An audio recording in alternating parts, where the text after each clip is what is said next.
Humans detected Iaea as an Earth-type world via telemetry in 2165. After probe surveys indicated life, lush vegetation, ample fresh water, and breathable air, the Alliance upgraded the planet to a garden world colonization priority. Commanded by Captain Ronald Taylor, the crew of Alliance survey vessel Hugo Gernsback made planetfall on the jungle world in 2173.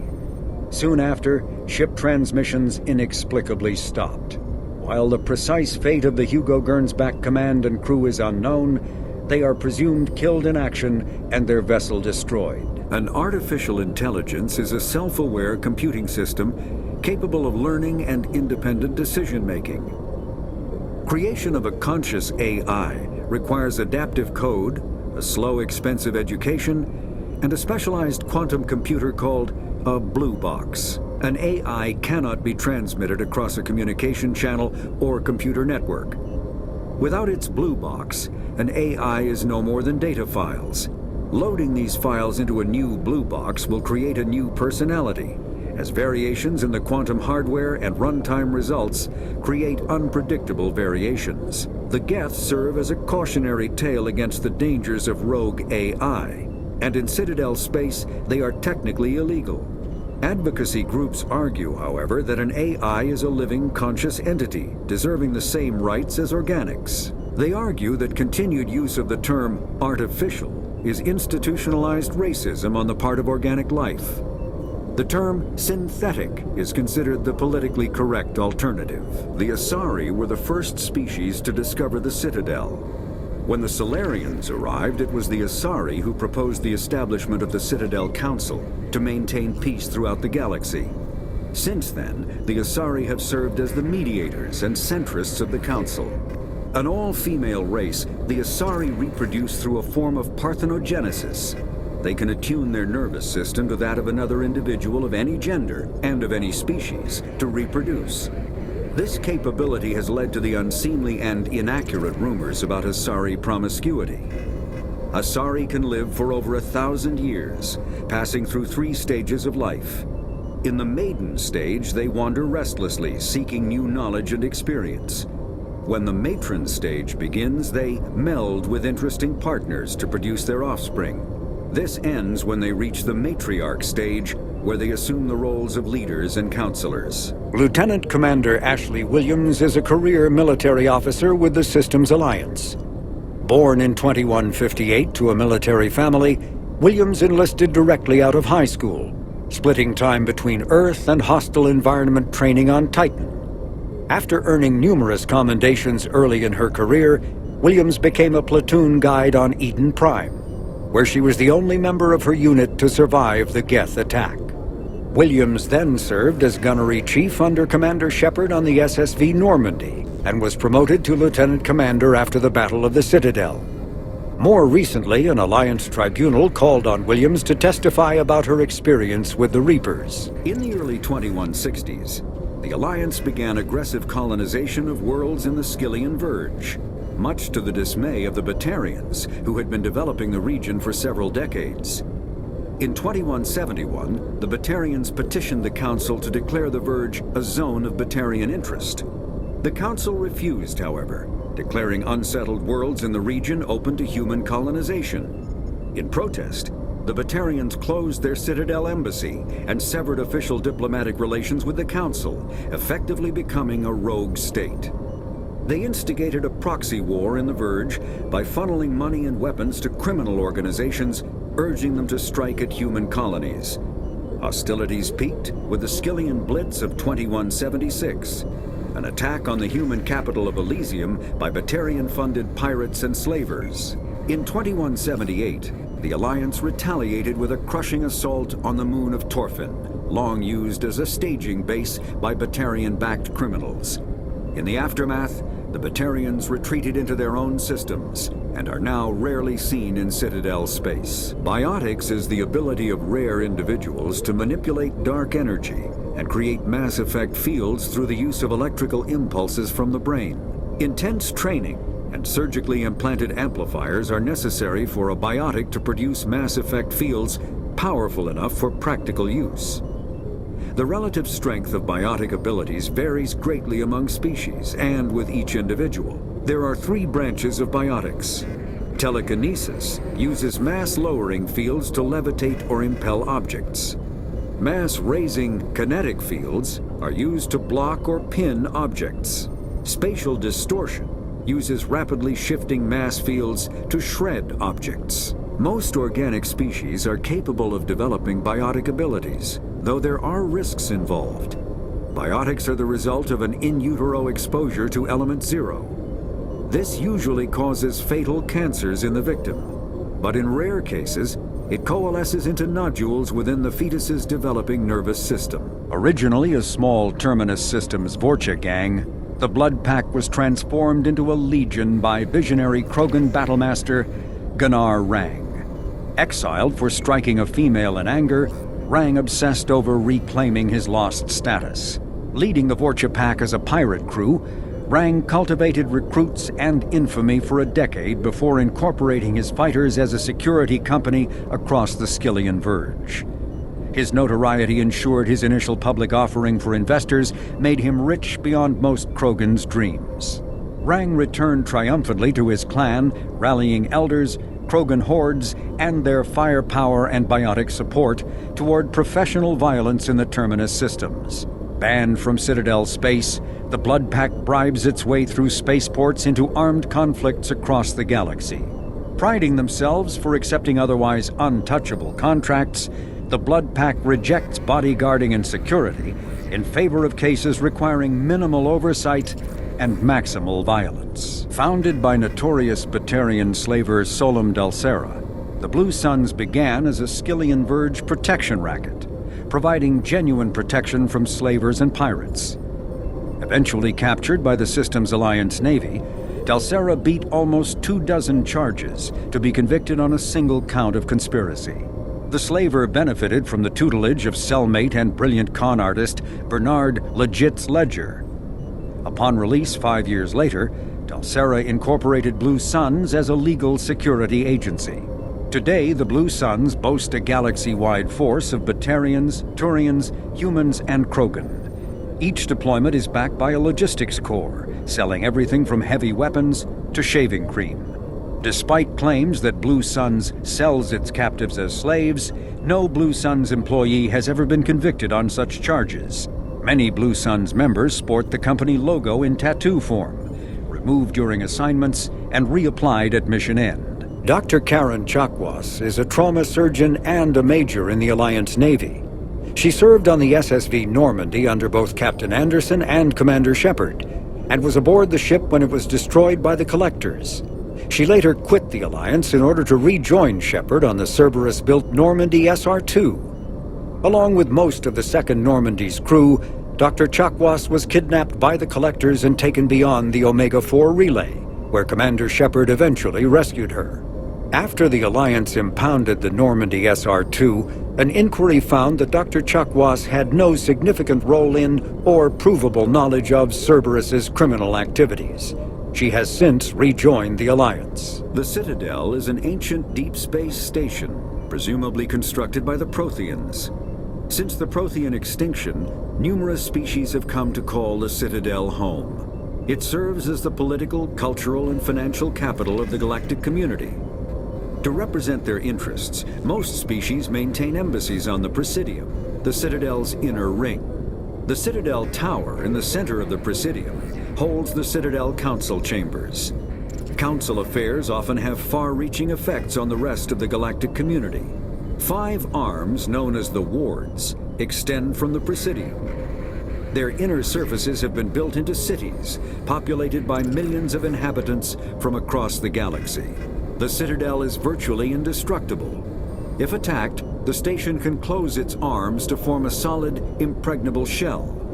For as long as the station has existed, an enigmatic race called the Keepers has maintained it. The Council is an executive committee composed of representatives from the Asari Republics, the Turian Hierarchy, and the Solarian Union. Though they have no official power over the independent governments of other species, the Council's decisions carry great weight throughout the galaxy.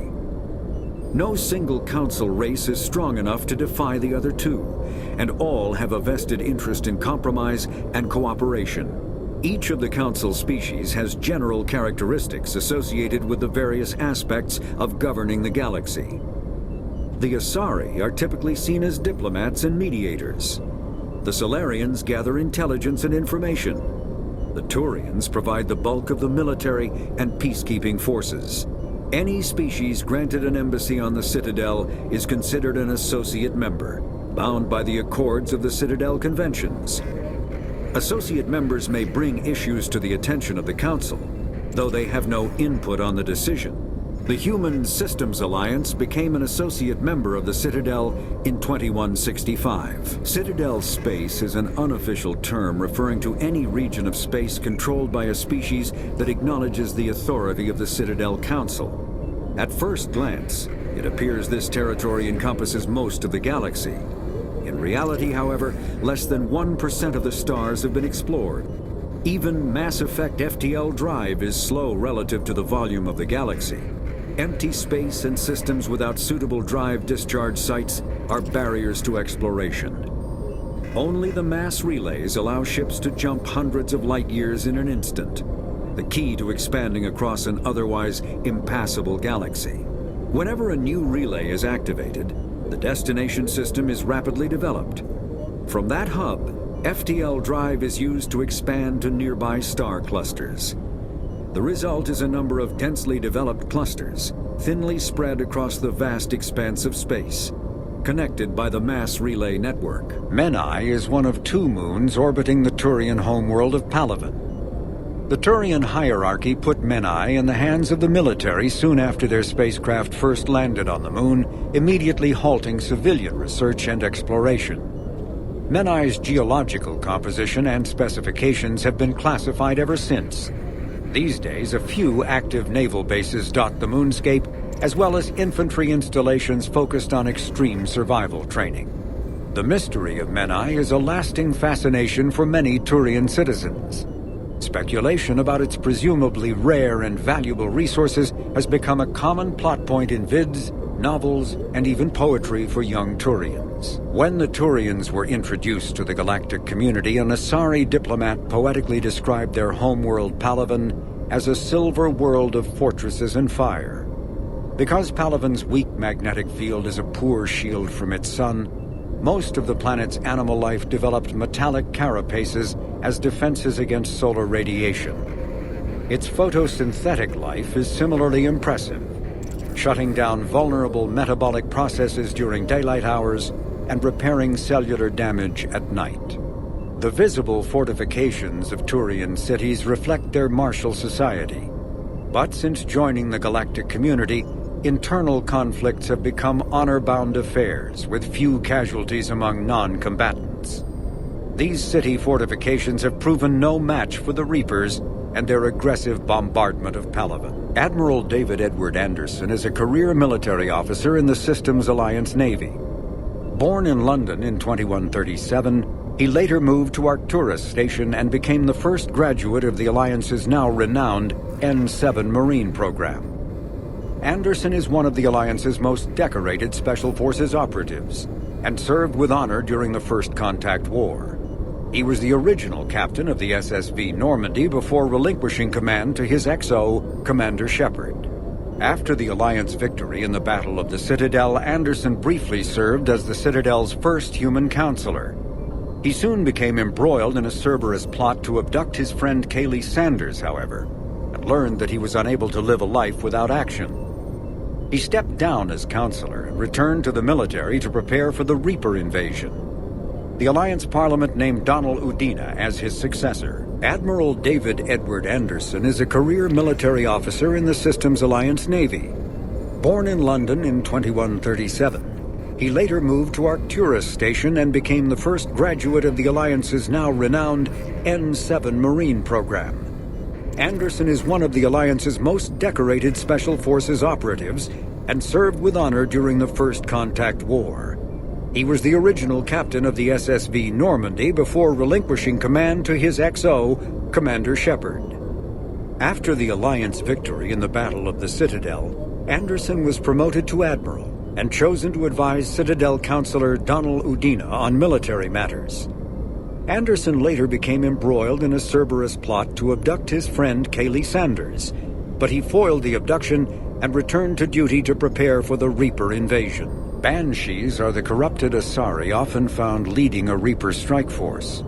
The Reapers create them specifically from Asari with active or latent predispositions to becoming Ardat Yakshi, a rare neurological condition that enhances the Asari's biotic power while causing the immediate death of anyone she mates with. Lumbering as though in constant pain, the emaciated Banshees are surprisingly durable opponents. They are devastating biotics, able to hurl lethal balls of energy and create shock waves as they regenerate. What Alliance military finds most disturbing is the Banshee's ability to spawn her own warp field and seemingly teleport during combat. Although their wails have no apparent physiological effect, the psychological impact is undeniable. When Banshees die, their Ardat Yakshi genetics twist against them, causing a biotic implosion to ensure they evade capture. The Brute is a hulking amalgamation of Turian and Krogan victims of the Reapers. Because tissue from dextroprotein species like the Turians is incompatible with levoprotein species like the Krogan, implants regulate the Brute's body chemistry to combat organ rejection. It is the fusion of Turian military skill and Krogan blood rage that makes the Brute such a formidable enemy, capable of destroying armored vehicles to get to the soldiers inside. Troops are advised to keep their distance and, whenever possible, not engage a Brute alone. Cannibals are frontline Reaper units created from corrupted Batarians. The nickname refers to their propensity to devour the bodies of fallen comrades. This triggers a biochemical process through which the cannibals spontaneously heal themselves and grow new chitinous armor. The transformation also appears to give cannibals a greater awareness of their surroundings, leading to more strategic behavior and careful use of battlefield cover. In recent years, the pro-human syndicate known as Cerberus has seen its influence grow galaxy-wide.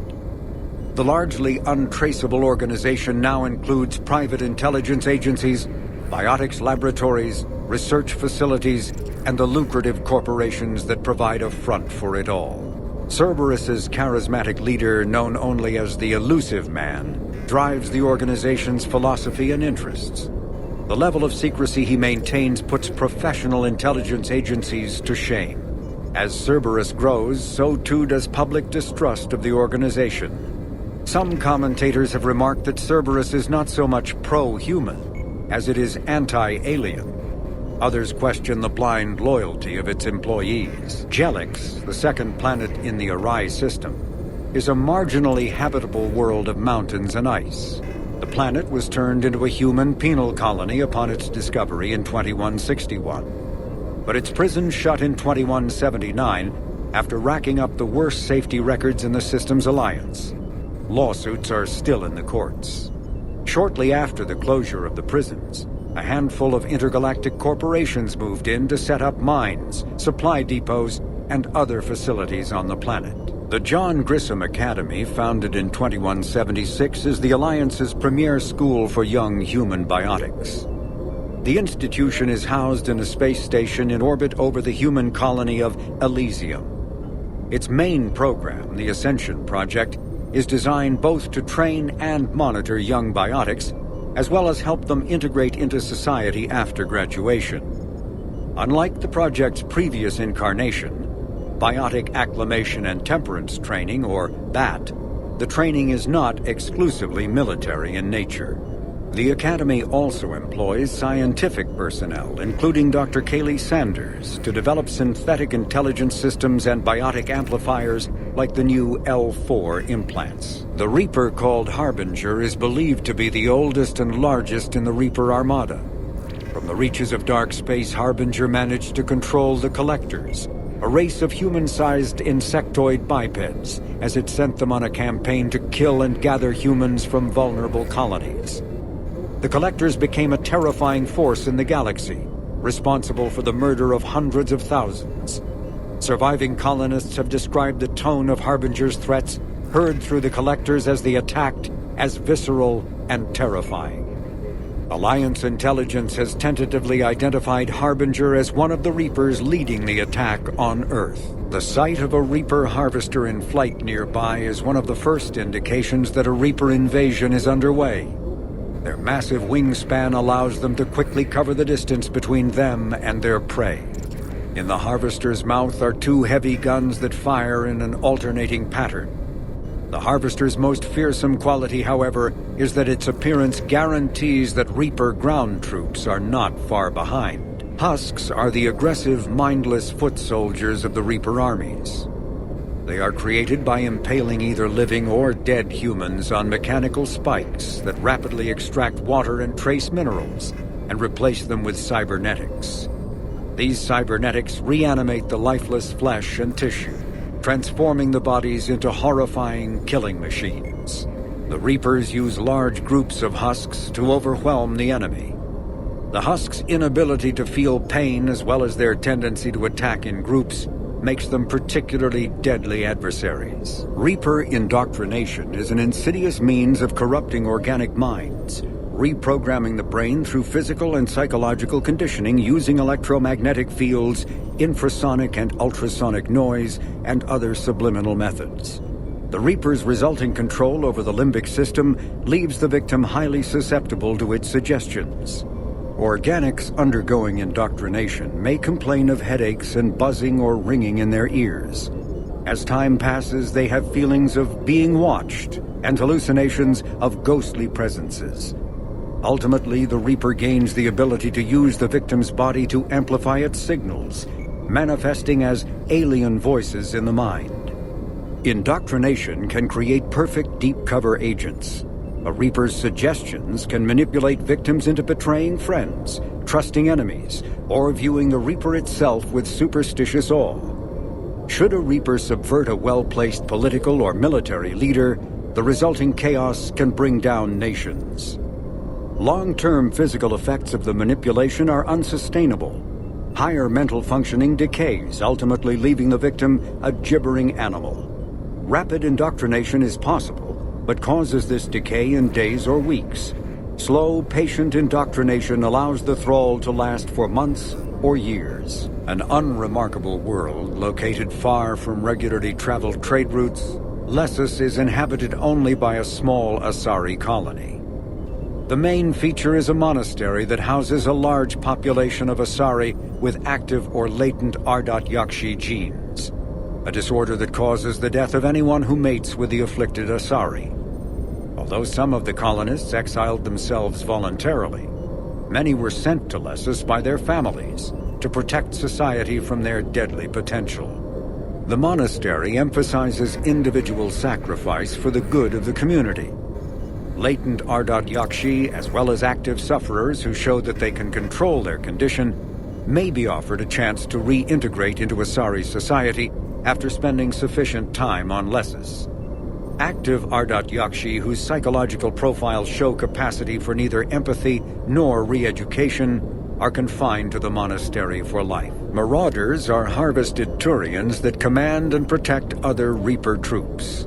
The lean, armored creatures present a significant threat in and of themselves, but they are especially dangerous when leading a Reaper task force.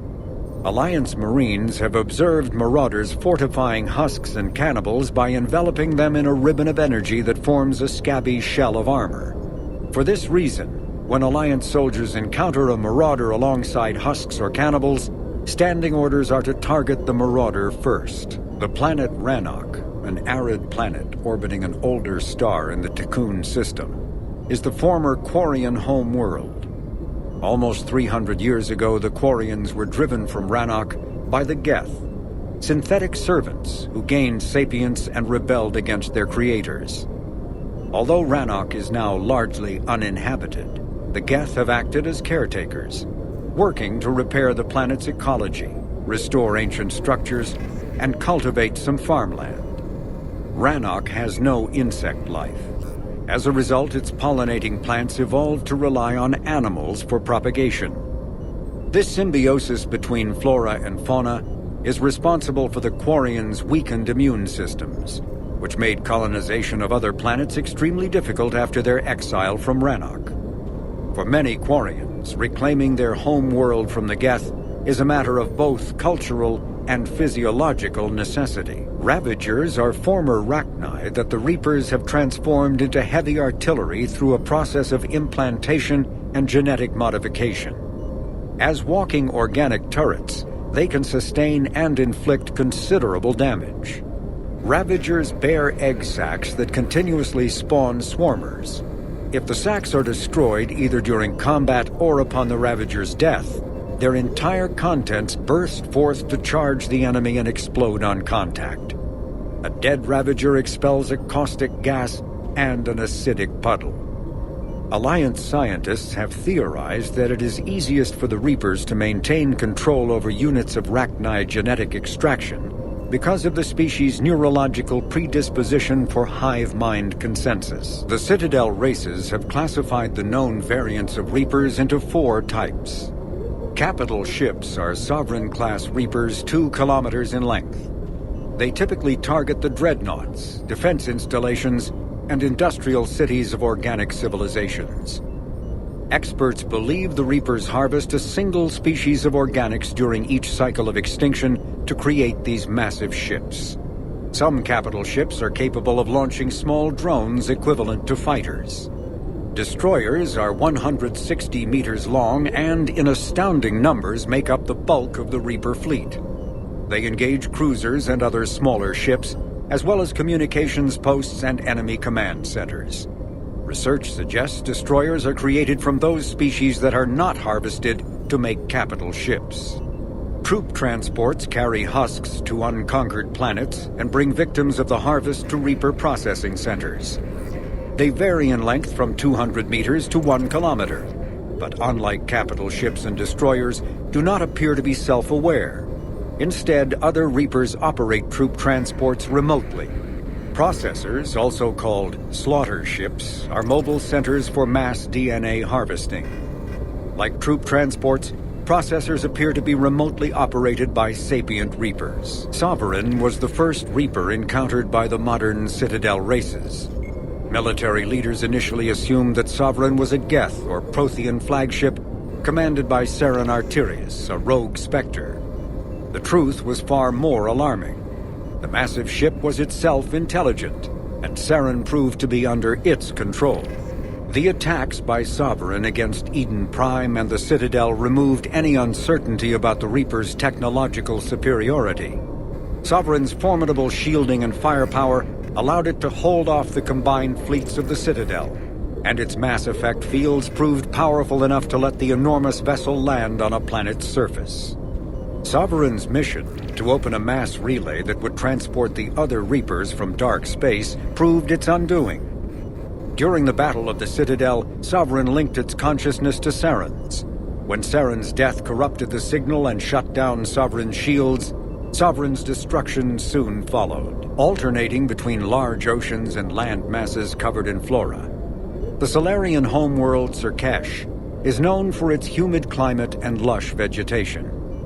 As with the rainforests that once covered Earth, the planet's many forests enjoy a rich biodiversity. The Solarian desire for intellectual stimulation drove them long ago to explore every aspect of their environment, developing ways to thrive without consequences detrimental to their habitat. The areas near major cities and industrial centers are meticulously maintained, with an eye towards ensuring that sunlight penetrates to the ground level, and that established paths through the jungle are kept clear for travel. Burngrass, a soil-enriching and adaptable weed native to Surkesh, has become a major export because of its value for terraforming. A myth common to several cultures in the galaxy, Reapers were once imagined as space monsters that consumed entire stars. Archaeologists who searched for the sources of such myths found little besides the themes of all-consuming devils that are common to primitive cultures. Although accurate information about the Reapers remains scarce, the galaxy now knows that the Reapers are not a myth. They are a real and devastating threat. The Asari homeworld, Thessia, is the core of the largest economy in the Milky Way. The planet's reserves of Element Zero are so vast that they affect its price galaxy-wide. Because life on Thessia evolved in an ESO-rich environment, the world is home to a wealth of both biotically active and ESO-resistant species. Travel to the planet is strictly controlled, but smuggling remains an issue. Thessia is host to varying republics instead of a single government, and although each maintains a formidable military, it is notable for having long been free of internal or external wars. The Asari are renowned for their cultural and political dominance, and they excel in ambassadorial ventures. They have a strong presence in Citadel politics and galactic policy. However, it is the unfocused political structure of their homeworld that has left the Thessians unprepared for the current conflict. The Elusive Man is a human loyalist focused on advancing the interests of his species, whatever the cost to non-humans and reportedly humans. The Citadel Council regards him as a fanatic who poses a serious threat to galactic security. The reclusive tycoon is the head of Cerberus, an organization that furthers his pro-human agenda throughout the galaxy. His views have led him into questionable alliances. Recent rumors go so far as to suggest that the Elusive Man may even have allied with the Reapers. Tuchanka, the Krogan homeworld, boasts extreme temperatures, virulent diseases, and predatory fauna. Around 1900 BCE, the Krogan discovered atomic weapons and promptly sent their planet into a nuclear winter. The majority of the population retreated to underground bunkers, and Krogan culture slipped into a dark age, dominated by tribal clans. In 80 CE, decades into the Rachni Wars, the Solarian Union made first contact with the primitive Krogan, and initiated a cultural uplift to shape them into a modern army capable of confronting the Rachni. During this uplift, the Solarians constructed the Shroud facility on Tuchanka to shield the planet from harmful forms of solar radiation. Later, during the Krogan rebellions, reproductive rates were curtailed by the genophage, ensuring the Krogan remained a species in decline and Tuchanka a desolate wasteland. When humanity won a position on the Council for its part in defending the Citadel, the Alliance chose Captain David Anderson for the position. Udina became his advisor. Anderson eventually quit over frustrations with Council politics, and the Alliance named Udina to the office. Donald Udina is the lone human on the Citadel Council. Although he has a keen ability for furthering his own political career, Udina has long promoted humanity's interests first and foremost in the galactic arena. When humanity won a position on the Council for its part in defending the Citadel, the Alliance chose Udina for the position. He holds the office to this day. Despite his unwavering focus on human interests, Councillor Udina is usually willing to collaborate with other species. Even his opponents concede that Udina gives fair consideration to non-human proposals, so long as humanity also benefits. Living beyond the Omega-4 mass relay in the Terminus systems, the mysterious Collectors species is glimpsed so rarely as to be taken for a myth by most in galactic society. In reality, Collectors are human-sized insectoid bipeds and can resemble massive winged beetles. They are a terrifying force in the galaxy, responsible for the murder of hundreds of thousands. Collectors generate permanent stasis fields around themselves, creating nightmarish red-shifted energy fields. In battle, they hold position whenever possible, relying on their aggressive biotics and nearly limitless power. Several types of bipedal collectors have been identified, including minions, defenders, zealots, assassins, and artillery operators. Acting together, collectors have imprisoned entire cities in stasis.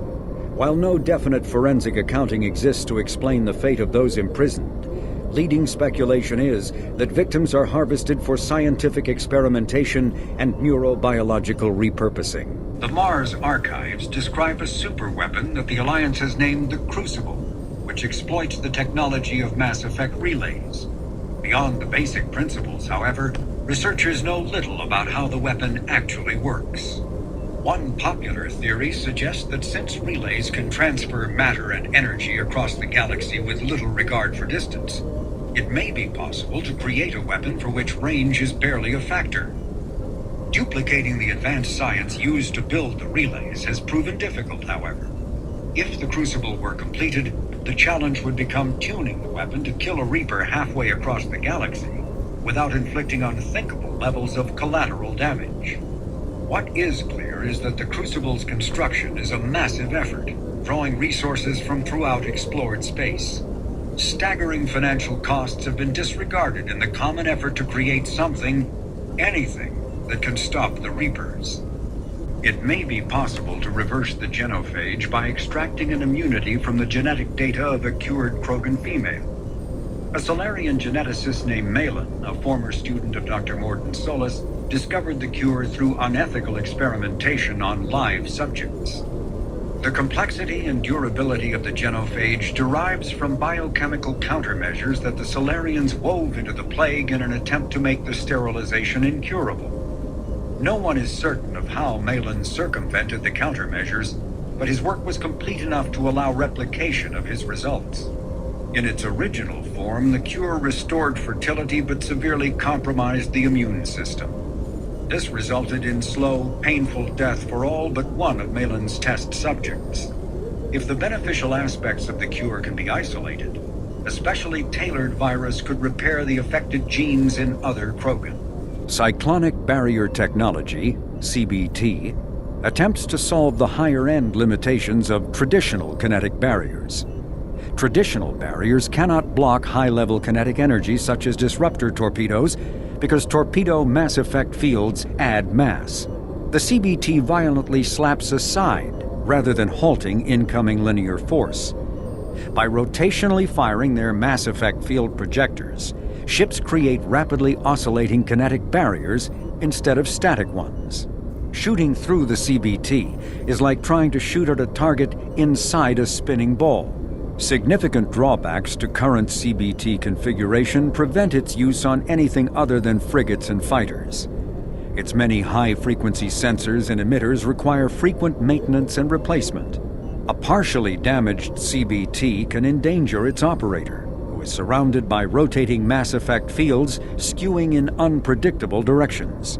However, if an emitter is damaged, the CBT becomes a traditional shield array, making it effective during opening volleys. 2 centuries ago, the Hanar helped 375,000 members of the Drell race migrate to the Hanar homeworld Kajay to escape the environmental extermination that had claimed the remaining 11 billion Drell. Nearly all Drell demonstrate tremendous loyalty to their famously reclusive saviors. The intimacy of their relationship, expressed in a formal socio-political alliance called the Compact, also results in extremely close personal relations, in which some Drell actually learn Hanar's soul names. While most Drell reside on Kajay, some assist Hanar off-world as envoys, researchers, co-investors, wayfarers, assassins, or otherwise, eager to help their saviors. For a century, galactic wisdom has held that behind any high-ranking Hanar hides a resourceful and fanatically devoted Drell. The omnivorous reptilian Drell possess an average lifespan of 85 galactic standard years.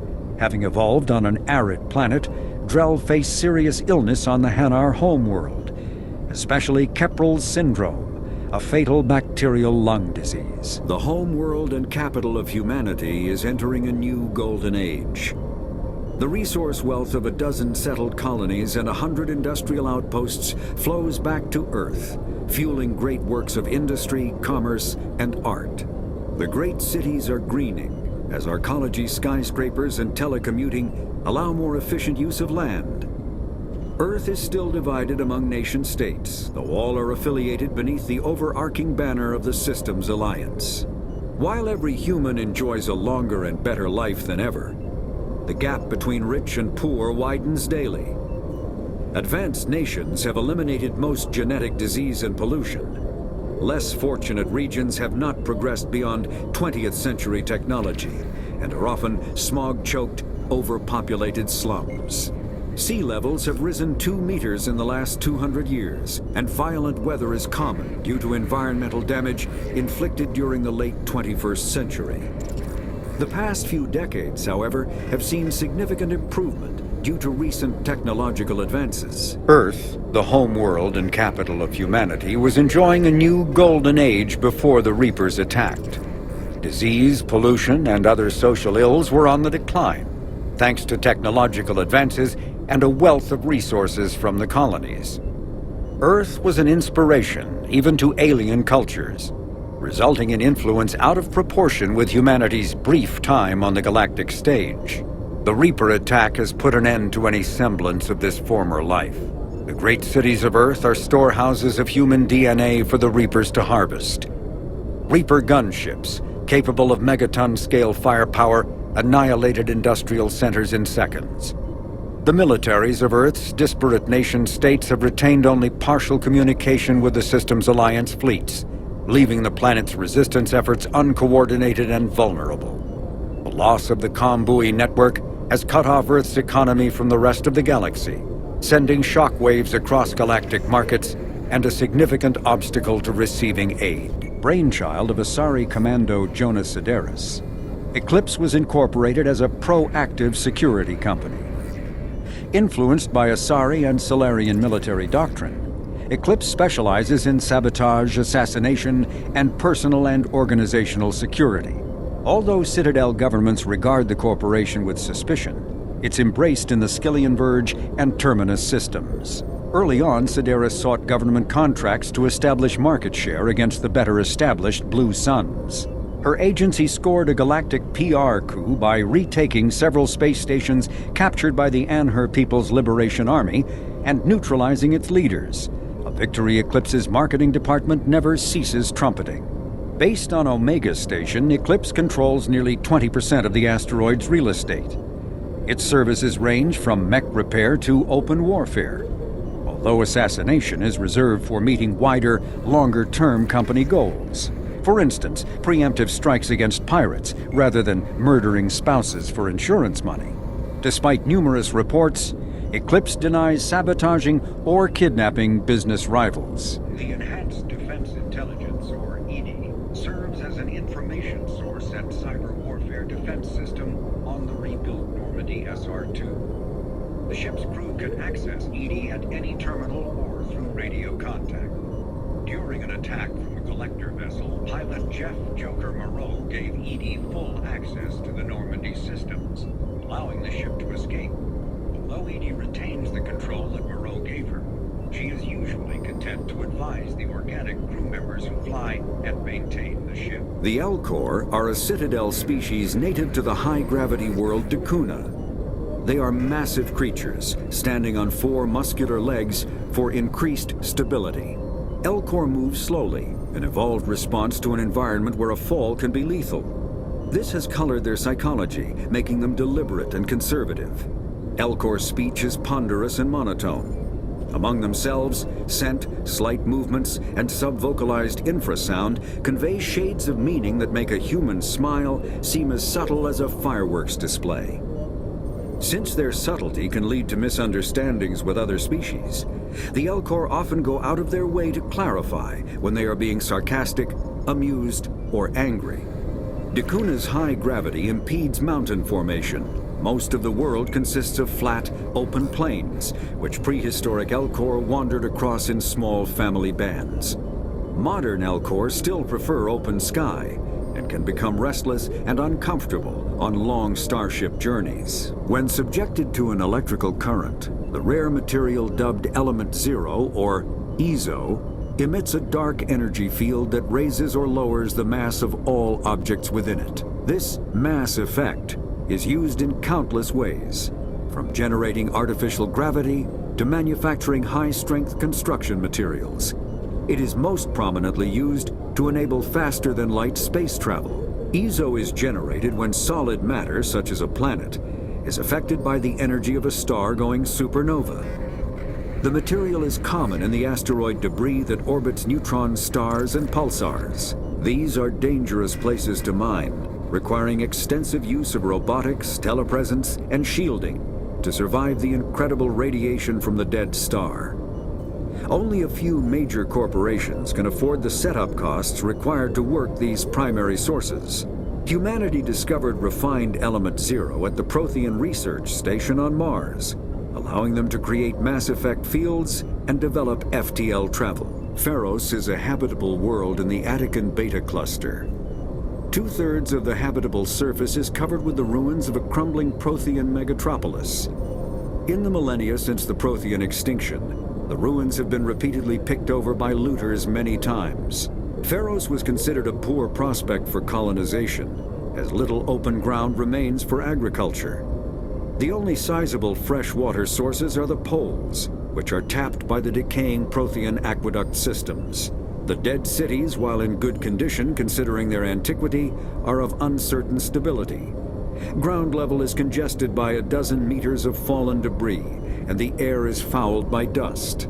In 2178, the Human Exogeny Corporation announced its intention to place a permanent colony on Pharos to thoroughly explore the ruins.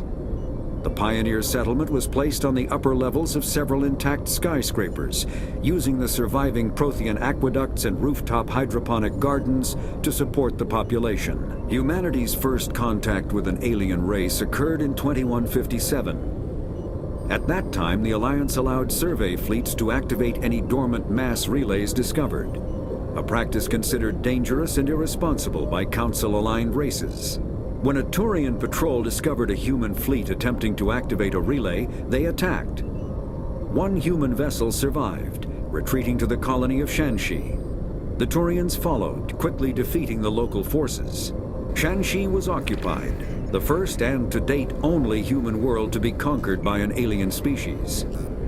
The Turians believed the handful of ships they defeated represented the bulk of human defenses, so they were unprepared when the Second Fleet, under Admiral Castany Drescher, launched a strong counteroffensive, evicting them from Shanxi.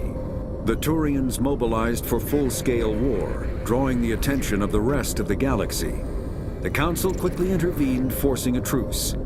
Fortunately for humanity, the First Contact War was ended with a diplomatic solution. Freedom's Progress colony was once a typical Alliance settlement, but following complete communications blackout and its apparent destruction, is now a lightning rod for anxiety and dread in the galactic human community. The communications blackout followed an upgrade of the colony's small military force, supplemented by mechs and security drones, with high-powered, tower-mounted Guardian lasers. Colonists complained about construction cost overruns, delays, noise, and damage to the local environment. They also feared the defense array could be seen as provocative to their world's neighbors. Such fears may not have been baseless. Authorities have still offered no explanation for the communications blackout, fueling rumors of plagues, natural disasters, or a cult-inspired mass suicide. Located in strategically insignificant space, Freedom's Progress colony had once offered residents spectacular rainbows, lush marshlands, and stunning mountain ranges. Its potential as an agricultural settlement and tourism wonderland rivaled that of any Alliance colony. Faster-than-light drives use element zero cores to reduce the mass of the ship, allowing higher rates of acceleration. This effectively raises the speed of light within the mass effect field, allowing high-speed travel with negligible relativistic time dilation effects. Starships still require conventional thrusters, chemical rockets, commercial fusion torch, economy ion engine, or military anti-proton drive, in addition to the FTL drive core. With only a core, a ship has no motive power. The amount of EZO and power required for a drive increases exponentially to the mass being moved and the degree it is being lightened. Very massive ships, or very high speeds, are prohibitively expensive. If the field collapses while the ship is moving at faster than light speed, the effects are catastrophic. The ship is snapped back to sublight velocity, the enormous excess energy shed in the form of lethal Cherenkov radiation. Garrus Vakarian is a noted Turian sharpshooter and combat engineer. He was born on Palaven and became a Citadel security officer like his father, but left the Force when superiors shut down his investigation into the rogue specter Saren Arterius. Vakarian eventually discovered that Saren had been indoctrinated by the Reaper known as Sovereign. Vakarian eventually found his way to the criminal haven of Omega and assumed the name Archangel. There, he and a small group of operatives worked to disrupt the settlement's powerful mercenary groups until Shepard recruited him. The Turian narrowly survived the Second Normandy's attack on the Collectors.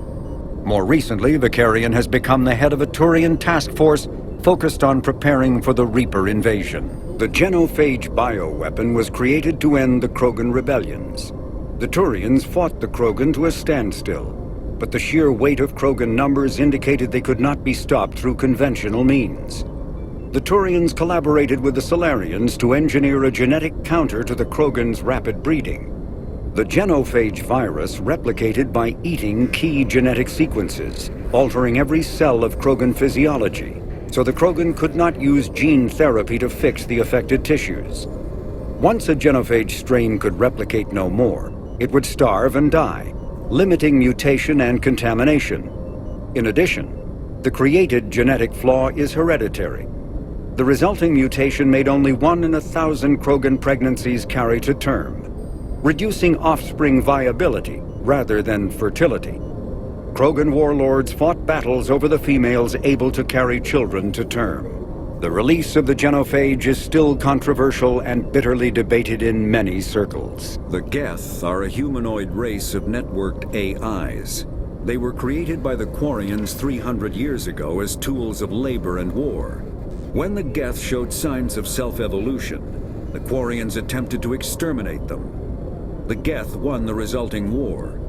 This example has led to legal, systematic repression of artificial intelligences in galactic society. The Geth possess a unique distributed intelligence. An individual has rudimentary animal instincts, but as their numbers and proximity increase, the apparent intelligence of each individual improves. In groups, they can reason, analyze situations, and use tactics, as well as any organic race. Geth space is located at the trailing end of the Perseus Arm, beyond the lawless Terminus systems. The Perseus Veil, an obscuring dark nebula of opaque gas and dust, lies between their space and the Terminus systems. Admiral Stephen Hackett is a decorated officer in the Systems Alliance, currently assigned to Arcturus Station on the far side of the Sol Relay. In the battle for the Citadel, Admiral Hackett commanded the 5th Fleet. Following that victory, he was promoted to head of the Alliance military. Hackett was born to a single mother in Buenos Aires in 2134. When his mother died in the pandemic of 2146, he was placed in the Advanced Training Academy for Juveniles, where his superior talents in science and leadership quickly became evident. Hackett enlisted in 2152, volunteering for high-risk missions to colonize space beyond the Sol Relay. He was commissioned as a 2nd lieutenant on Arcturus Station in 2156, and soon proved his ability in the First Contact War. His rare ascent from enlisted man to admiral remains an Alliance legend.